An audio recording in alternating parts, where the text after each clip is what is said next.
Idi Amin, the Butcher of Uganda. On January 25, 1971, while most Ugandans were still asleep, the heartbeat of their nation was already being hijacked. Army tanks rolled through the capital city, Kampala. Soldiers stormed key installations. Roadblocks sprang up. The air was tense. Radios crackled with coded messages. Before sunrise, the government of President Milton Obote had been overthrown, and in his place stood a man the world would come to fear, General Idi Amin Dada. Amin wasn't a stranger to Ugandans. He was Obote's military commander, tall, charismatic, larger than life. But beneath that charm lay a man the world barely understood. A former boxer and British-trained soldier, Amin was known for his brute strength and erratic behavior. But when he took power, many Ugandans breathed a sigh of relief. Obote's rule had become unpopular, marred by corruption and tribal favoritism. Amin promised to restore dignity and democracy. He smiled, he danced, he waved at crowds. He said he was only stepping in to stabilize the country. Elections, he claimed, were just around the corner. But Uganda would never see those elections.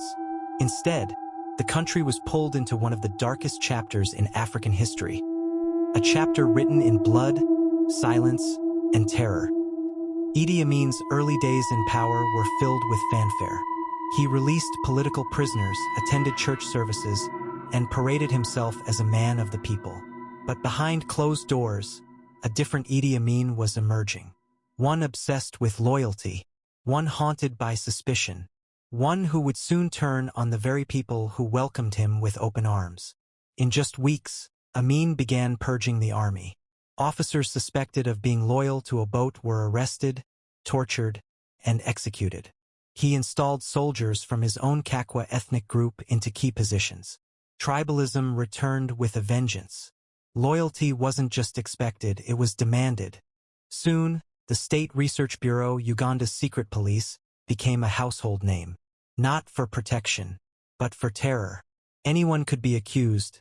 Journalists, academics, students, pastors, even former allies. Some were taken during the day, others in the dead of night. Most were never seen again. Kampala's Makindye military prison became infamous. So did the dungeons under the Nile Mansions Hotel.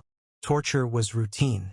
Electrocutions, beatings, suffocation, castration. Some victims were bludgeoned to death with sledgehammers to save bullets. Others were thrown into the Nile alive, their blood a feast for crocodiles.